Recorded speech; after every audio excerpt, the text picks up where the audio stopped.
Come on, you know.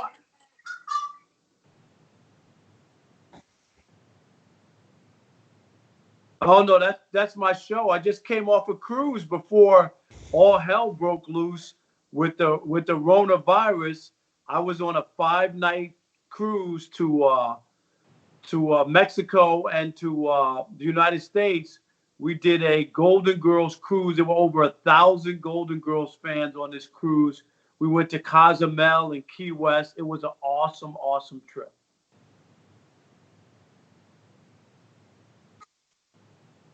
It's just a lot of people who were dressed up as the characters. You know, it has a huge following. It's on 17 times a day all over the world. That's how popular. This show been off the air for 25 years. But the characters are so good. The writing is so good. And you know, in good TV shows, you can watch the same joke over and over and over and still laugh because it's that funny.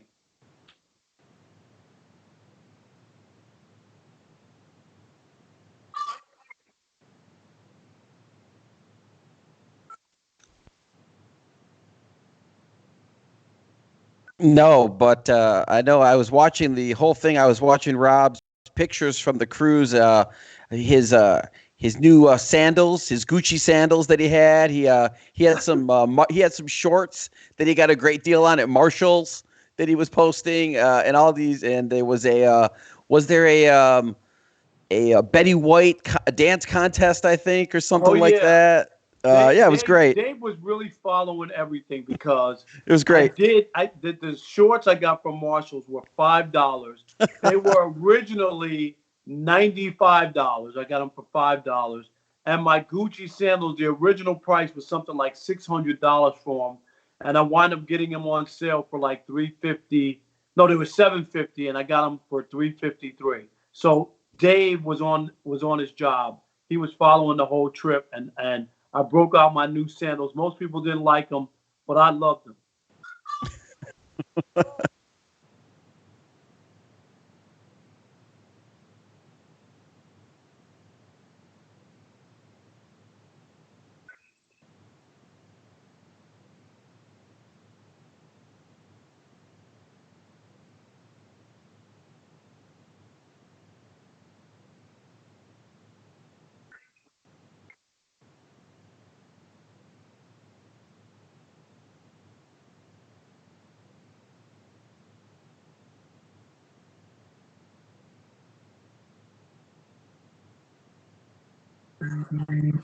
Well, I appreciate that. And you know what? People helped me out, Dan, when I started my career.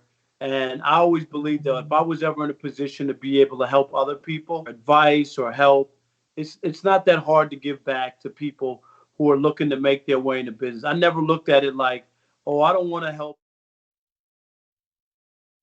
Room for all of us. So if I can help and give you any kind of knowledge, I'm good with that. And I'm glad you appreciate it.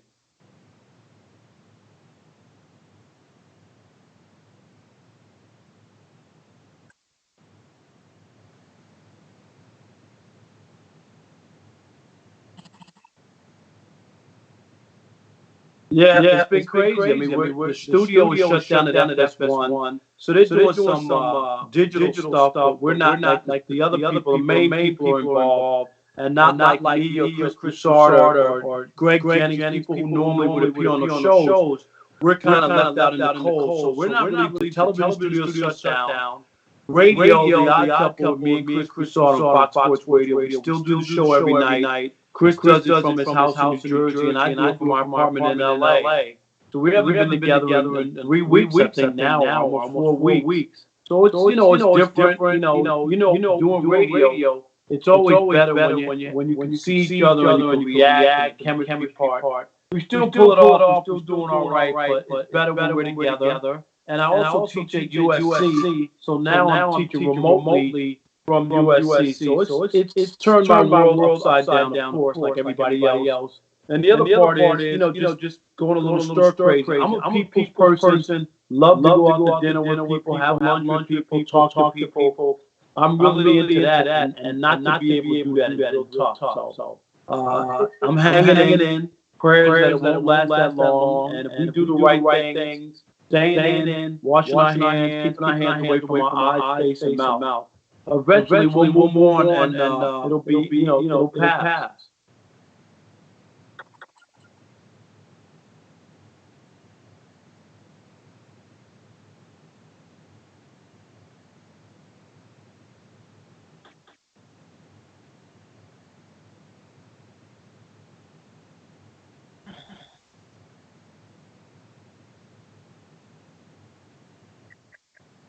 Yeah, it's totally different for me now because a lot of the stuff that I was doing at WGR was a lot of remote broadcasts. So we had like 100 and averaging like 120 remotes a year at that station, and all those are done. So I'm one of those people that still has to go into the station, and the station is located in the Fisher Building, as Rob knows, and that place is locked down. I mean, I park in the bottom level of the parking structure. I walk over. You have to show your papers from Homeland Security that I have to the guards. You have to sign in, and you go up, and there's everybody is broadcasting from home. From our talk show hosts to our news people to even our traffic people, the sales staff, upper management. Everybody's at home except for us. It's a very weird feeling to walk in the hallways of the Fisher Building into the radio station, and there's nobody in that building. It's very freaky.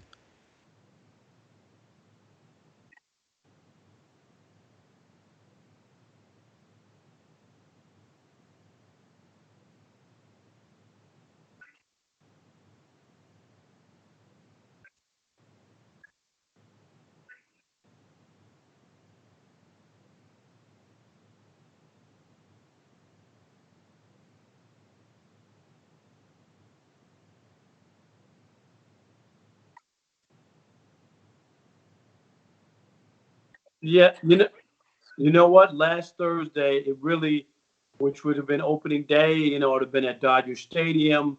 I've had the Cincinnati, Detroit, LA. In fact, the Dodgers have led the major leagues in attendance 7 straight years. They drew almost 4 million people a year. So people really are into the Dodgers, and I was, looking forward to that. And it bummed me out. I wound up taping a open letter, ode to opening day, talking about what it meant to me. And some people were like, "Man, I was ready to cry from hearing that," and it really struck me. I understand the sadness that's going on, the death, the sickness, the illness. So I'm not in any way making light of what's happening. But for a lot of people who love baseball, that it was heartbreaking that we didn't get opening day. Who knows when we're going to get it? That's the other part, is that you just don't know. Will there be an opening day this year? We don't know that. People can keep saying, "Oh yeah, it's going to be June or July," or we do not know, because they're telling us that the worst is yet to come. So we just don't know. So it's been rough.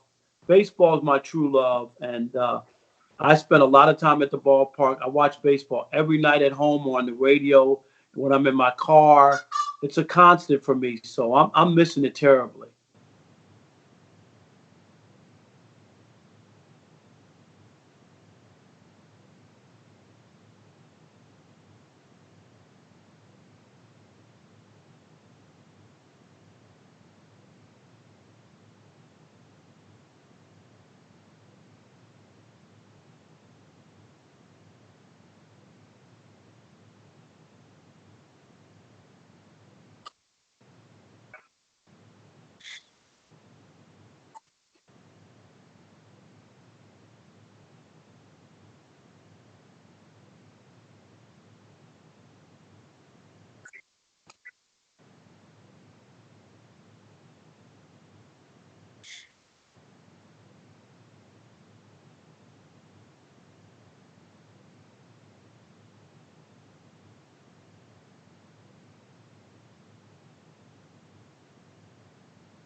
No, that's not crazy. And the other thing too, even when they talk about doing the NBA and playing from one location and quarantine all the players, there's a chance that it's not just we need 10 players, a referee, and two coaches.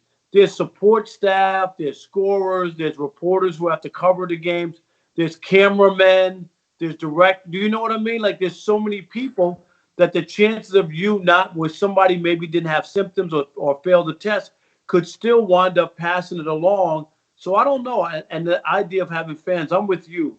Until there's like a vaccine or some sort of situation where we know we have it under control and we can do something about it. I don't know how you can put fans together, and that's why a lot of these governors are even said the NCAA was slow to cancel like the Final Four. I mean the March Madness, and it wasn't until I think it was Duke and Kansas who both said you could have the NCAA tournament, but we're canceled it. You know what I mean? Because they realized you can't put all these people in jeopardy. So I'm with you. It's going to be a while.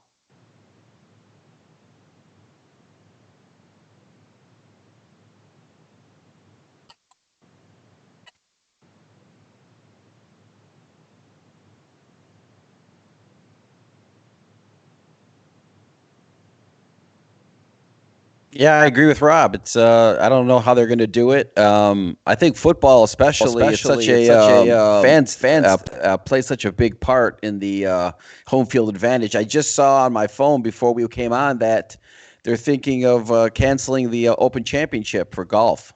You know, after they just canceled the Wimbledon. So yeah, it stinks. I was looking forward to this year to our Lions Broncos bet. It was going to be such an easy win for me with the Broncos having a better record than the Lions this year. So that bums me out, and I can't take more money from you. It really stinks.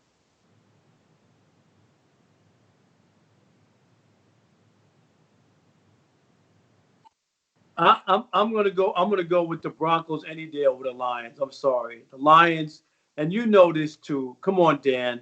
When you think about even the 10, 11 years of Matthew Stafford, no playoff wins, no division titles. I mean, and you could blame whoever you want. He's beaten like 6 or 7 teams who have finished over 500 in all those years.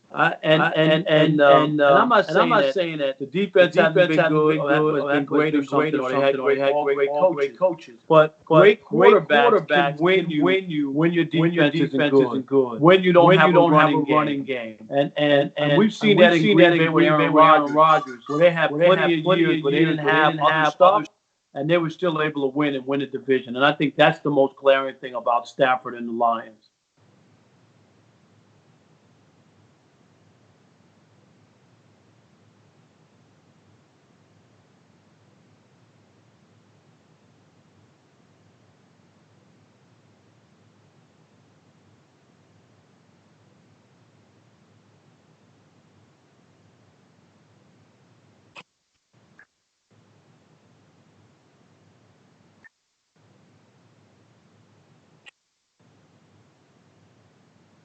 Yeah, but I don't know. I call him Stat Patford because a lot of those numbers come after the game has been decided, and when teams back off you and allow you to throw the ball in front of them.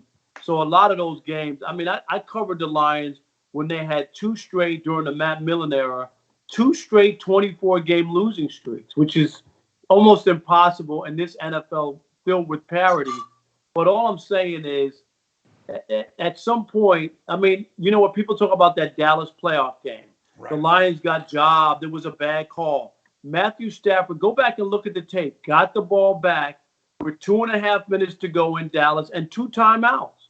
He had a chance right then and there, despite the referees, to win that football game in his backyard where he grew up, right? He grew up in suburban Dallas. Yep. And what happened? 4 and out. There have been those moments. Do you remember when they could have won a division against the Green Bay Packers and they played at home? Do you remember that? Absolutely. All they had to do was win that game. They didn't win. And even the score wasn't even indicative. They were never in that game. And that's the best. Those are the games I remember when you could discount everything else.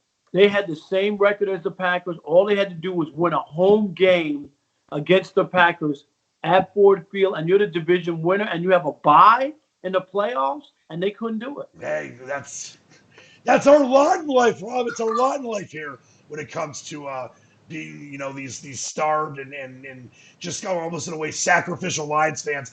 I was in the one playoff win, Rob. The Silverdome's no longer around, but one playoff win since 1957. It's ridiculous. Dave's got multiple Super Bowls. It's unfair.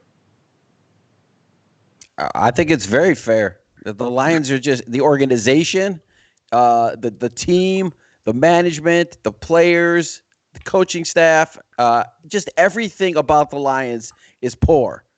The absolute worst organization in any of the sports. There's not any team or any organization that is worse than the Detroit Lions, in my opinion. No, you know what? It's horrible. Dave, I'm with you. I do not disagree from the standpoint of in the NFL where parity is king and all these different teams. We used to laugh. Remember the Saints when they used to wear, the fans used to wear paper bags over their head? Oh, yeah. They went to a Super Bowl. You remember the Tampa Bay Bucks? They won a Super Bowl. Tampa Bay Bucks with those ugly creamsicle uniforms. And remember that? And they lost all those games. They won a Super Bowl. Even the Arizona Cardinals, who are horrible and embarrassing with the Bidwell family, they needed a miraculous catch by Santonio Holmes in Pittsburgh in the last minute to beat them. They went to a Super Bowl, and the Lions still haven't even been to a Super Bowl when you think about all the other bad teams that have done better than them. And don't say the Browns. No. Even the Browns are really the Baltimore Ravens, who have won a couple Super Bowls, and the Browns that they have in Cleveland is an expansion team. Right. So you can't really put that up against the Lions. The Lions are the only team that hadn't been able to get to the Super Bowl, and that's an indictment. Even the New York Jetropolitans, I know it was 1969, but the Jets have been to the Super Bowl. What does that tell you? And even in 91, when they went to the NFC Championship game at RFK against the Redskins, everybody knew they were going to get hammered. And that game wasn't even close. Rob, you brought 41-0? Yeah. So, I mean, you knew that wasn't happening. Listen, it's going to happen someday. But Rob, you brought in the Bucs, those creamsicle Bucs. Remember their great old coach, John McKay? They were 0-13 after the game. He was asked this question. He said, the reporter said, "What do you think of your team's execution?"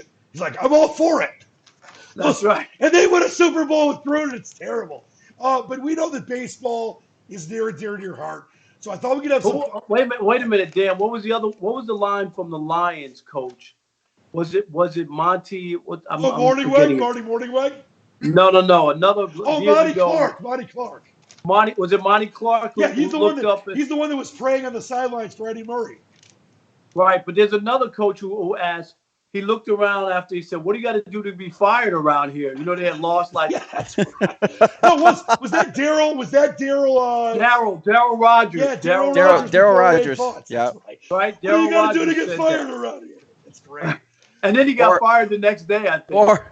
Or Wayne Fonts when he got fired. What do you mean I'm fired? What do you mean I'm fired? You know, the big buck. Gotta love the big buck. He's smoking stogies down in Tampa. But Rob, baseball, as we talked about earlier, I know it's obviously very near and dear to your heart. And Dave spent a lot of time at Tiger Stadium, Comerica Park. But I thought we could have some fun with this. We normally do the Task Force Top 3. So I thought we could do this. The 3 baseball players that meant the most to you. We'll start with you. It doesn't have to be the best players. The ones that meant the most to you throughout your life. Who are yours, Rob? I got 4, but I'll give them to you. All right. Give me all 4. Give me all 4. It's the Task Force Top 4 tonight. Okay, I'm going to give you 4 because I can't leave anybody out. But Darryl Strawberry, who I got to cover. Matter of fact, when I was in college, the first guy I ever interviewed, pro athlete, was Darryl Strawberry. Wow. His rookie year at Shea Stadium. So that was always, something that I always go back to. That was the first, big time star. I had to sit down in the dugout, just me and Darryl and no other reporters around. So he's I'd say 1. Number 2 would be Eric Davis. When I went to Cincinnati to cover the Reds for the Cincinnati Enquirer, we built a really good relationship. He was the star player. It was Eric the Red. Back then in the 90s, 91, he's making $3 million a year. He was like one of the biggest stars in the game. Oh, yeah, for sure. And we had a really great relationship. Cecil Fielder, who I, of course, met in Detroit. And again, Cec and I hit it off, had a great working relationship. We used to go out to eat a lot. And back then, Seth would call me up and tell me to meet him at different restaurants around Detroit to have lunch in the off season. And me, him, and his son, Prince, who was a kid, 10, 11 years old at that time. The three of us would eat lunch all the time and dinner together. And so I got to know him on a personal level, and it was always great. And then, which was the greatest, was when Cecil got traded to the Yankees. Right. I left Detroit to go work for Newsday in New York. And then, so I wound up being there in New York when Cecil won the World Series with the Yankees in 1996. So that was pretty cool. And the last guy is David Justice. David and I got to know each other. I used to work in Cincinnati. David's from Cincinnati. So I used to write a lot of stories about him, got to know him. Even when he was married to Halle Berry, I got introduced to her a couple times. Yeah, interesting. And I'm going to say this for the record. The prettiest woman I ever saw in person. I've never seen anybody. Flawless skin, beautiful teeth, lips, eyes. She is absolutely, absolutely gorgeous. Amazing in Swordfish, too, by the way. There's a nice pool scene in that movie. There's what? Remember the movie Swordfish with yeah. Hugh Jackman? There's a nice pool scene with Halle Berry in that movie, too. Oh, yeah. Now, but, yeah, those are my four players that I'd have to throw out. Now, you got to tell me this about Cecil. What were two of the biggest restaurants or his favorite restaurants you used to go to? They were mostly Chaldean restaurants. Really? The names I don't know. But we would go in all kinds of different places back then. And it was great. I'm going to tell you a really quick side story talking about restaurants. So when me and Stoney, when we first started doing the Odd Couple, the original Odd Couple on WDFN in 1994, the first all sports station. And so we're at our desk and we're ready to go on and we're prepping for the show. And we get a phone call, answer the phone, and it's Ernie Harwell calling me up. And he says, hey, Rob, it's Ernie Harwell. I said, Ernie, my God, thank you. How are you? Whatever. He says, man, I love your radio show. I listen to you and Stoney. And he said, I want to take you guys out to lunch. Wow. And I thought that was the nicest thing. Here's a legendary broadcaster taking out two guys just starting this, all sports station format in Detroit. Ernie drives to the station. He picks me and Stoney up in his car. He drives us over to Windsor. And we pull up to a Greek restaurant. And when we pull up out front on the marquee of the restaurant, it has our name. Welcome, Rob Parker and Mike Stone. And this is what Ernie Harwell did for two, young broadcasters just getting started. I'll never forget that moment. And I still have that picture. Somebody took a picture of the marquee and gave it to us. That's phenomenal. And I'll tell you a quick side story before we get to Dave's top three favorite baseball players. Ernie came on a previous nationally syndicated show I used to do on Sirius Satellite. He had just released a CD or double CD of all of his great calls and throughout his entire career. And it was, I think, about a year or so before he passed away. And he was always a hero of mine. And my mom and my dad loved him. And my dad listened to him going all the way back. Just all the great games he called, the K-Line stuff, everything. And he came on and spent, I thought he was going to come on for 15 minutes. He came on for 40 minutes. He didn't want to leave. He answered all these great questions. Best baseball players ever seen, Josh Gibson, all this Tiger stuff. And my mom told me when she was listening to that show, she was crying throughout it because she knew how much Ernie meant to me, how much she loved him. That guy was, Rob, there's not many that are universally beloved. That's one of them right there, I think. No doubt about it. No doubt. Dave, what about you? I know you've enjoyed many baseball games at Tiger Stadium in Comerica with your great mom, Freda Rieger, who has to put up with him and Jeff. Who are the three baseball players that have meant the most to you? Well, I guess I got to throw in my Ernie Harwell story then. Since you guys have an Ernie Harwell story. I was in high school. I was a senior, and I was working a co-op job at an orthodontist office in the lab, and the lady that made the retainers, Ernie Harwell, went to her church. And this was right after he got fired. So I went to one of the services at the church to do an interview for my high school radio station with Ernie, and he took me in the back to one of the classrooms at the church, did the whole interview, answered any question I had, and he was really nice, and I was able to kind of be the star for the high school radio station that day. That's awesome. Because I had all this great Ernie Harwell stuff right after he had gotten fired. So wow, really a nice man. When to talk to him and just to come up to him out of the blue, this kid after this church service, to talk to him about that. So that was really cool. I would have to say that as far as my baseball, when I was a kid, it was the '84 Tigers. I just, giant fan. My mom, Freda, who you mentioned, was a big fan of the '68 Tigers. So she used to take us down to Tiger Stadium all the time. So I would say that, I had Alan Trammell, Lou Whitaker, Lance Parrish, Kirk Gibson, all those '84 Tigers, Jack Morris. Those were my idols when I was growing up for baseball. They were just that team was just incredible, and it doesn't get enough credit, I don't feel, around here in Detroit. I feel when we talk about the World Series, everybody's like, "Oh my God, the '68 Tigers! They were the greatest. '68 was the best." I think the '84 Tigers deserve a little bit more credit around here. Yeah, Rob, what do you think? Because you covered baseball for decades, and I'll tell you this: I was 7. I remember everything. I had the Coke bottle can collection. I'll get to my players here in a minute. But that team, 35-5, Jack Morris, Whitaker, Trammell, Sparky, Gibby, they were just so complete. I think they're one of the top 5 baseball teams ever. I know the different eras people will say, if you're an old school purist or a modern day purist, but I think when you put all those guys together and what they did in '84, not just the start, but the finish, beating that San Diego team, I think they're a top 5 modern era team. Am I being nuts by saying that? I might go top 10, and the only reason is they didn't. What hurts them is that they wound up being just the one win. It's like the '86 Mets that I watched in New York, and I covered. I was working at the Daily News in New York. The '86 Mets was an incredible story, incredible World Series, right? Bill Buckner, the whole 9 yards. But they were really good for like 5 or 6 years, but they didn't win the second one.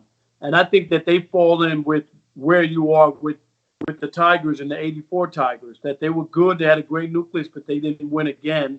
And when you look at some of the great teams like the Cincinnati Reds and the Oakland A's won 3 in a row. Do you know what I mean? Sure. And teams that were. But what about that 1 year? I totally get what you're saying, and I completely agree with you. But what about for that one season when you consider them a top 5 modern era team? No, the season was a great season. Absolutely. Everybody knows that number. They have one of the great numbers in baseball. Everybody knows if I say 35-5, they know that's the Tigers start. Everybody. So yes, they are on the baseball map forever because of that and that great start that they had. For me, and obviously the '84 Tigers went a lot, but I'll start with Ken Griffey Jr. I was 11 years old. I got his Upper Deck rookie card. It was worth like $30 as a 11-year-old, and it was this kind of started my love for collecting baseball cards. I'd had a love earlier, but for whatever reason, I just fell in love with the kid. Loved Griffey Jr., but Alan Trammell was probably a top 3 all-time favorite athlete. I think that Alan Trammell was the first love I ever had as far as an athlete went in sports. Later on, it was Barry Sanders and others, but Trammell was my guy. And for whatever reason, not that he's not a great player, but he wasn't like a Hall of Famer. Chet Lemon, Rob, I loved Chester Lemon, and I had a chance to sit down with him for these Q&As that I do at Comerica Park for the Tigers and Trammell as well. And my dad came to the Chet Lemon one, and it just meant the world to me. I was emotional the whole time because I loved him. I loved Trammell. Those are the 3 for me. I think that, Rob, we all have those kind of guys. Some of them might not be legendary players, but they're so special to us as baseball fans and sports fans. No doubt. Everybody has their stories and what makes a player link to them or connect to them. So I'm with you on that. It's not always. When I was a kid, the Mets were really, really bad and didn't win a lot. And the only time they used to win was either when Tom Seaver pitched or Ed Kranepool. Do you remember that name? Ed Kranepool was a first baseman part-time and a pinch hitter. Absolutely. And the only time I had great nights was when Ed Kranepool had a big pinch hit in the 9th inning, and he'd do it 10 or 12 times a year to win a game. And that was it, really. So he became one of my favorite Mets. Rob, what was the? I mean, this is an impossible question, but we got to ask the tough ones. What was your crowning moment as far as covering? It could be any sport, but I figured it probably is going to be baseball. What was the most special moment for you in your career covering an event? You know what's crazy is my first World Series was the 1986 World Series, Mets and Red Oh Sox. yeah, Spuckner. And Bill Buckner, and I actually was there for that at Shea Stadium. So I'm Wow. very fortunate. The very first World Series I ever covered, I was 22 years old in 1986. And can you imagine being in the house for one of the most iconic plays in baseball What was history? that like? What was the building like? 'Cause you've seen the documentaries. They had the great 30 for 30. And by the way, it's sad for the people that are younger, the millennials and other people that maybe were into baseball in the 70s and 80s. Bill Buckner was a great player, and it He defined his was. career. He was a Hall of Fame type player, and that one moment through his legs defined his career, which is completely unfair. Yeah, but people are never going to forget a moment like No, that. of course. But I blame John McNamara more than anybody. Sure. If you followed the Red Sox that year, all year they took him out, Buckner in the ninth inning, and put in Dave Stapleton as their backup in the ninth inning at first base. And in that game, because I think they wanted Buckner to be on the field to celebrate, they went against everything that they had done. They had always brought in Dave Stapleton. They didn't bring him in, and unfortunately, Mookie Wilson, who was a speedster, is at the plate, and Buckner took his eye off the ball for a millisecond to see where Mookie was, and it cost him. Just that millisecond. Dave, for you, what was the greatest event you've ever been a part of covering?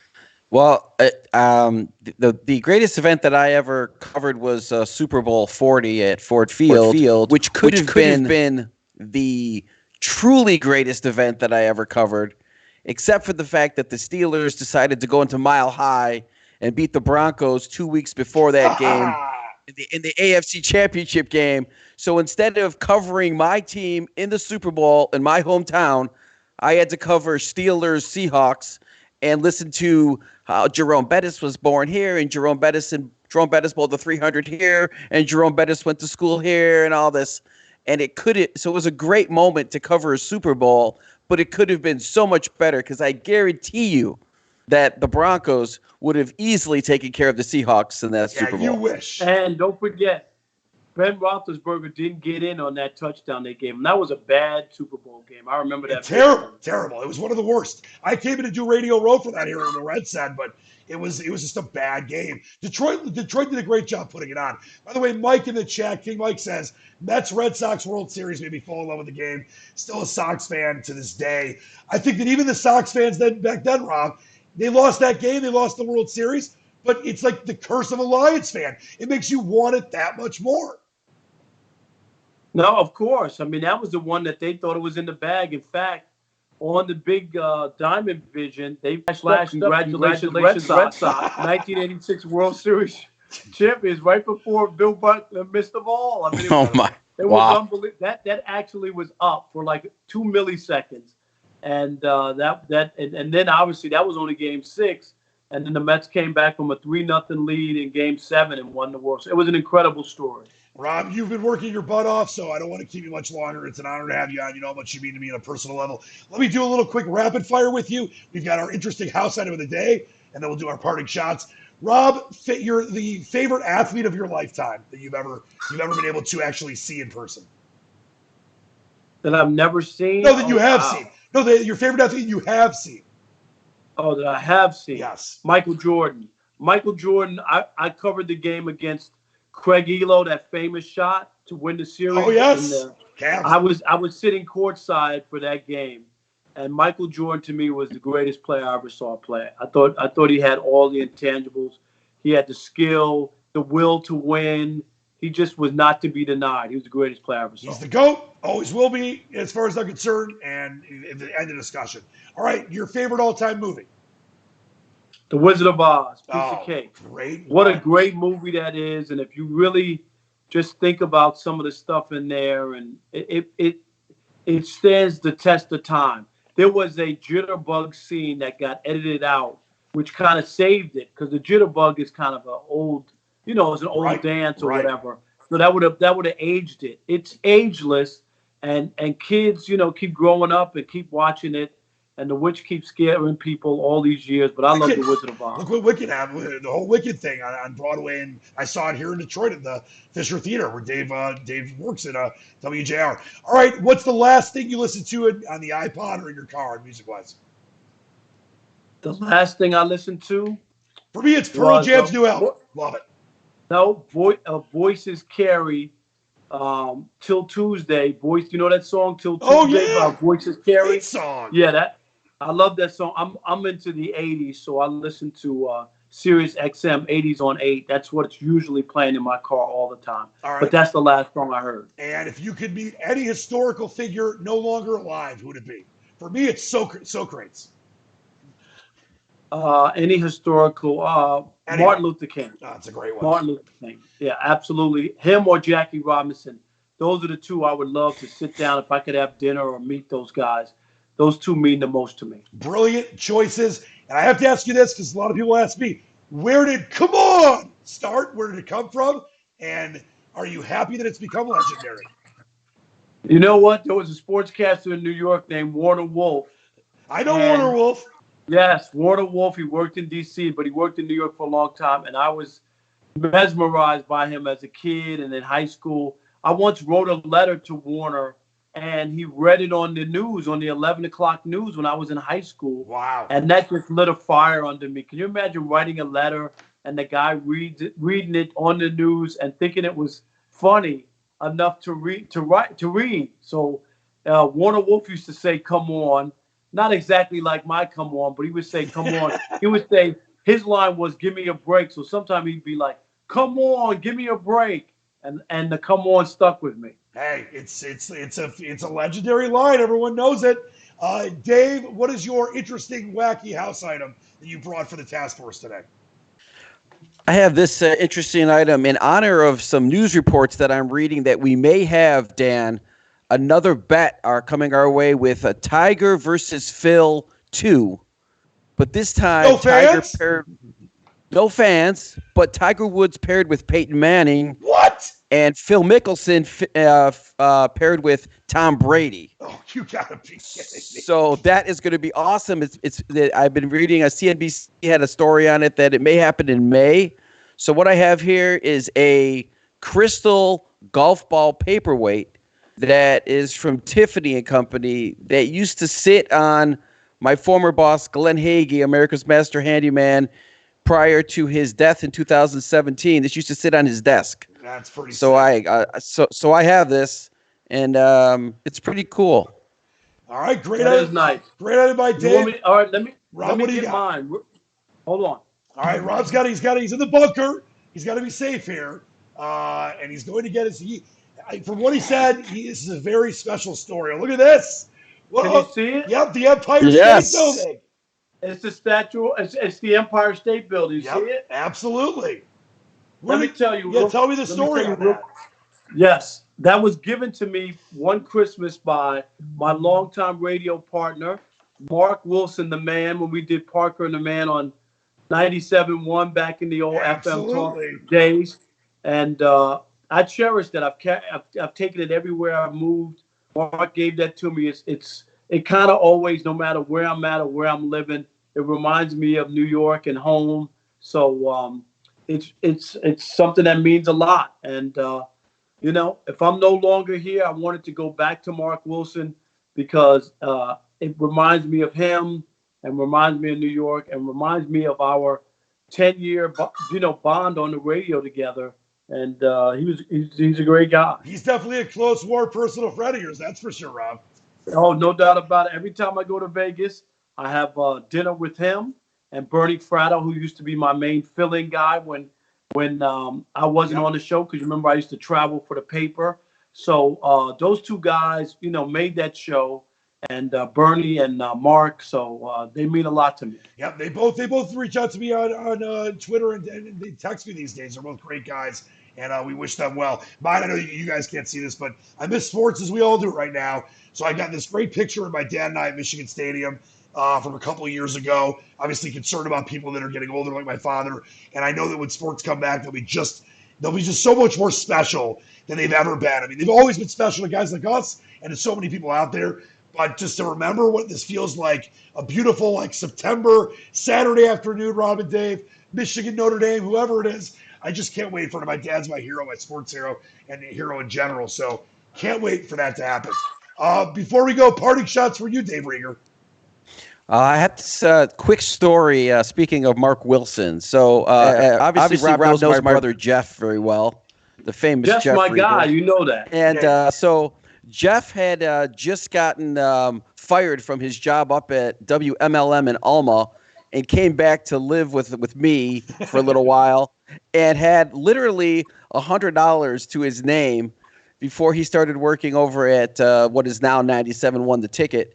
And he decided that he wanted to go down to the Motor City Casino and try to double up his money.